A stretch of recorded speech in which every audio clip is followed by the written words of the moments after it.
بسم اللہ الرحمن الرحیم۔ السلام علیکم ناظرین، میرا نام ہے ملک مدثر اقبال اور آپ دیکھ رہے ہیں اپنا یوٹیوب چینل۔ آج ہم ترک کی ہسٹری کے حوالے سے گفتگو کریں گے۔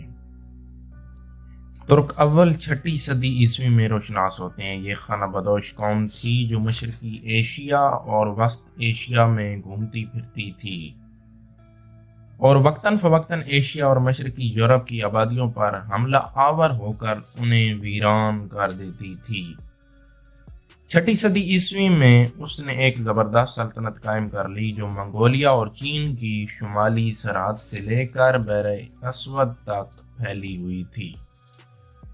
اس سلطنت کے بانی کا نام چینی تاریخوں میں تومین اور ترکی کتبوں میں بومین درج ہے۔ تومین 552 میں مر گیا۔ اس کے بھائی نے، جس کا نام اسکامی تھا، مغرب میں فتوحات حاصل کی۔ دونوں بھائی الگ الگ حکومتوں پر حکمران تھے۔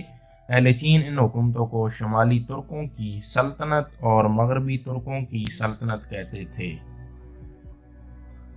پہلی صدی ہجری 7ویں صدی عیسوی میں ان دونوں حکومتوں کو سلطنت چین کی اطاعت قبول کرنی پڑی، لیکن 63 ہجری 682 عیسوی میں شمالی ترکوں نے چین کی فرما روائی سے آزاد ہو کر اپنی سابق خود اختیاری پھر حاصل کر لی۔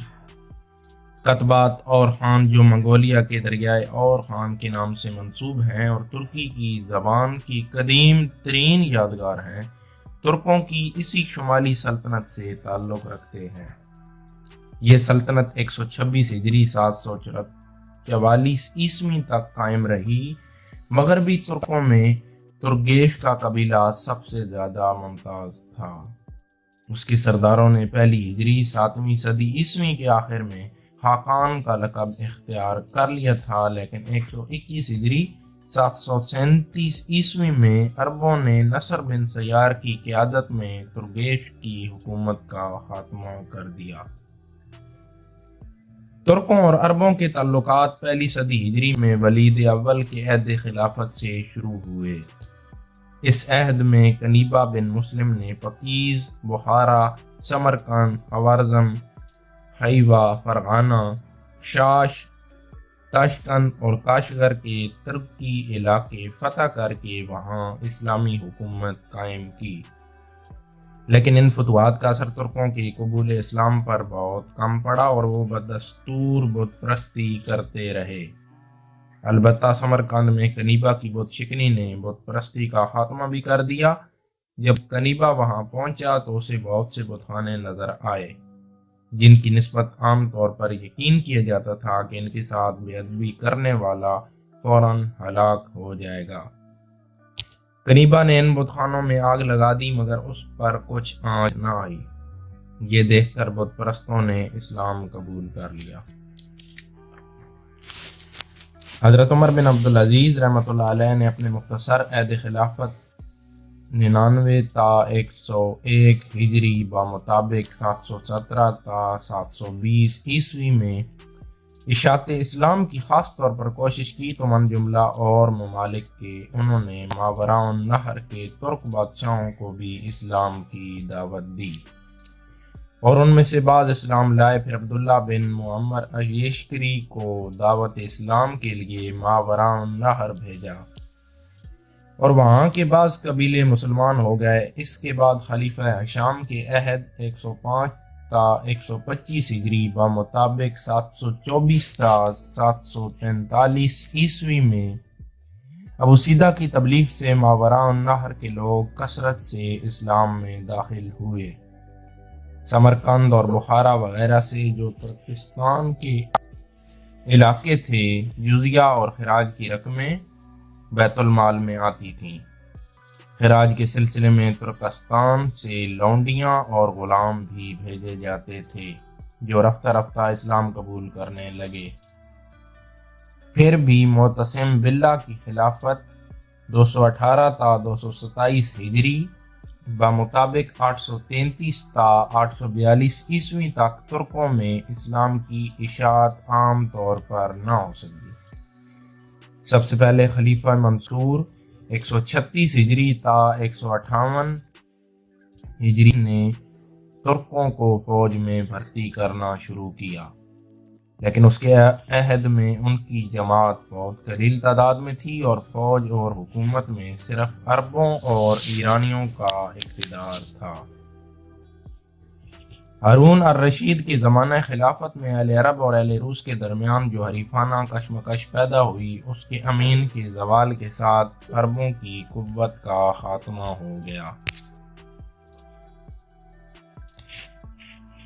اور مامون کے عہد میں، جس کی ماں ایرانیوں نسل تھی، ایرانیوں کا زور بہت بڑھ گیا۔ اس کے بعد جب معتصم خلیفہ ہوا تو اس نے ایرانیوں کے اقتدار سے خائف ہو کر ترکوں سے مدد حاصل کرنی چاہیے، اور چونکہ اس کی ماں ترک تھی اس لیے طبعاً اسے ترکوں کی جانب میلان بھی تھا۔ چنانچہ اس نے ہزاروں ترک غلام خرید کر انہیں اسلامی تعلیم اور فوجی تربیت دی، اور اب فوج میں ترکوں کی تعداد اور قوت تیزی کے ساتھ بڑھنے لگی۔ گبن لکھتا ہے کہ معتصم نے جو اس خطرناک مثال کا سب سے پہلا بانی ہے، 50,000 سے زیادہ ترکوں کو دارالخلافت میں لا کر آباد کیا۔ اس نے ان کے ساتھ طلاء کا ریشمی لباس تجویز کیا اور زریں پٹکے وردی میں شامل کیے، جس کی وجہ سے ترکی دستے دوسرے فوجوں سے ممتاز معلوم ہوتے تھے۔ ہر سال ہزاروں ترک غلام پائے تخت میں لائے جاتے تھے، ان میں سے کچھ محافظ شاہی دستہ میں شامل کیے جاتے اور باقی فوج میں بھرتی ہوتے تھے، جو اپنی قابلیت میں زیادہ ممتاز ہوتے تھے۔ وہ فوجوں کے سپہ سالار مقرر کر دیے جاتے۔ جوں جوں ترکوں کی قوت فوج میں بڑھتی گئی، عربی دستے کم ہوتے گئے۔ ترکوں کو چونکہ خلیفہ کی خاص دسترس حاصل تھی، اس لیے وہ کسی کی پرواہ نہیں کرتے تھے اور بغداد کی سڑکیں تحاشا گھوڑے دوڑاتے تھے، جس سے اکثر عورتیں اور بچے ٹکرا کر زخمی ہو جاتے تھے اور بعض اوقات مر بھی جاتے تھے۔ اس لیے بغداد کے باشندے ان کے مظالم سے بہت جلد عاجز آ گئے۔ جب معتصم کے پاس ان کی شکایتیں کثرت سے پہنچنے لگی تو اس نے فیصلہ کیا کہ ترکوں کے لیے بغداد سے باہر ایک چھاؤنی بنائی جائے۔ اس غرض کے لیے اس نے سامرا کا مقام پسند کیا، جو بغداد سے تقریباً 60 میل کے فاصلے پر واقع تھا۔ یہ مقام اس کو اس قدر پسند آیا کہ اس نے اس کا نام بدل کر سرمن رائے، جس کا مطلب ہے جس نے دیکھا خوش ہوا، رکھ دیا۔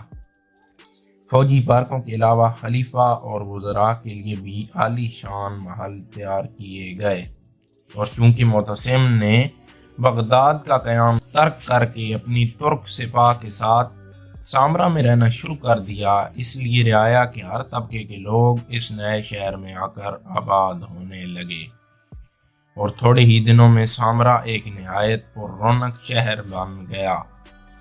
وہ 221 ہجری سے لے کر 279 ہجری 836 نہایت 894 تک 7 خلیفائے عباسیہ کا دارالسلطنت رہا۔ جب معتمد تخت پر بیٹھا تو اس نے سامرا کو چھوڑ کر پھر بغداد کو پائے تخت بنا لیا۔ معتصم کی ترک نوازی کی وجہ سے رفتہ رفتہ ترکی شہزادے اور امراء ابھی ترکستان سے آ کر سامرا میں آباد ہونے لگے، جس میں بعض بت پرست اور بعض آتش پرست تھے اور بعض مسلمان ہو گئے۔ دارالخلافت میں رہنے کے بعد غیر مسلم ترکوں میں بھی اسلام پھیلنے لگا۔ اس تعلق سے ماوراء النہر کے ترکوں میں جو اپنے وطن میں مقیم تھے، اسلام کی اشاعت ہونے لگی۔ ترک سرداروں کے اسلام قبول کر لینے سے ان کے جرگے اور قبیلے بھی مسلمان ہوتے گئے۔ 4 صدی ہجری 10ویں صدی عیسوی میں ترک بطوع خاطر بکثرت اسلام میں داخل ہوئے۔ 349 ہجری 920 عیسوی میں 2 لاکھ ترک گھرانے خیمے مسلمان ہوئے۔ ابن اسیر کا بیان ہے کہ ماوراء النہر ایک ترکی قوم کے 10,000 گھرانے جو بلا ساغون اور کاشغر کے نواح میں اسلامی علاقوں پر دھاوے مارا کرتے تھے۔ 435 ہجری دسمبر 1043 عیسوی میں اسلام لائے۔ خلیفہ معتصم کے بعد ترکوں کا اقتدار فوج حکومت میں روز بروز بڑھتا گیا اور نوبت یہاں تک پہنچی کہ خلیفہ بغداد کا عزل و نصب تمام تر انہی کے ہاتھوں میں آ گیا۔ نہ صرف تخت بلکہ خلیفہ کی زندگی بھی انہی کے رحم و کرم پر تھی۔ انہوں نے متعدد خلفاء کو ذلیل کر کے تخت سے اتارا اور بعضوں کو قتل بھی کرا دیا۔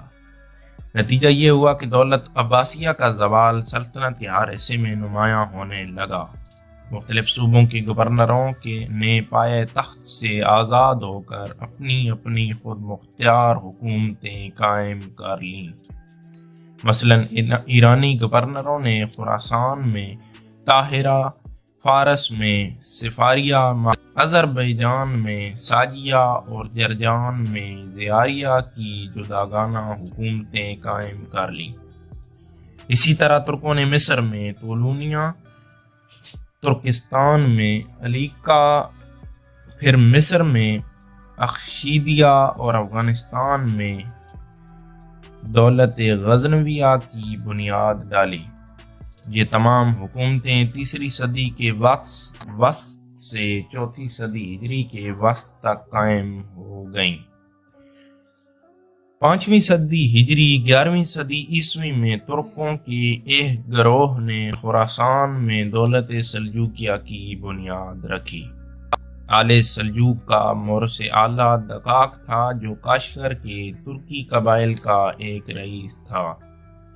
سلجوق جس کے نام سے یہ خاندان مشہور ہے اسی کا لڑکا تھا۔ سلجوق اپنے غیر مسلم ترک فرمانروا کو چھوڑ کر بخارا کی اسلامی مملکت میں چلا آیا اور یہاں وہ اور اس کا پورا قبیلہ مسلمان ہو کر بخارا کے قریب مقام جند میں قیام پذیر ہوا۔ اس کے بعد اس نے غیر مسلم ترکوں پر فتوحات حاصل کر کے اپنی قوت بہت بڑھا لی۔ سلجوق نے اپنی وفات کے وقت 3 لڑکے چھوڑے، ارسلان، میکائیل اور موسیٰ۔ دولت سلجوقیہ کے وارث میکائیل کے 3 لڑکے ہوئے، پیغو، طغرل بیگ، جغرو بیگ، لیکن سلطنت کی فرمانروائی طغرل بیگ کو ملی جس نے اپنے زور و قوت کا سکہ گرد و پیش کے ملکوں پر بٹھا دیا۔ محمود غزنوی نے سلجوقیوں کی بڑھتی ہوئی قوت سے خائف ہو کر ان سے جنگ شروع کر دی، لیکن چند عارضی فتوحات کے بعد اس کو اور اس کے لڑکے مسعود کو شکستیں اٹھانی پڑی اور آل سلجوق تمام خراسان پر قابض ہو گئے۔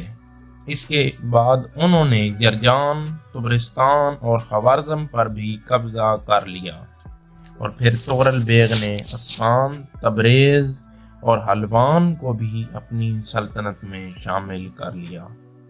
یہ وہ زمانہ تھا جب بغداد میں ترکوں اور آل بویہ کی باہمی مخاصمت نے سخت بدامنی پھیلا رکھی تھی۔ خلیفہ معتصم کے بعد دولت عباسیہ پر روز بروز ترکوں کا تسلط بڑھتا گیا، لیکن چوتھی صدی ہجری سے آل بویہ نے اپنا اقتدار خلافت بغداد پر قائم کرنا شروع کیا، جس سے ترکوں کی قوت پر اثر پڑنے لگا۔ ان حریفوں کی کشمکش نے تمام سلطنت میں ہنگامہ برپا کر دیا اور بغداد کی حالت خصوصیت کے ساتھ بد سے بدتر ہونے لگی۔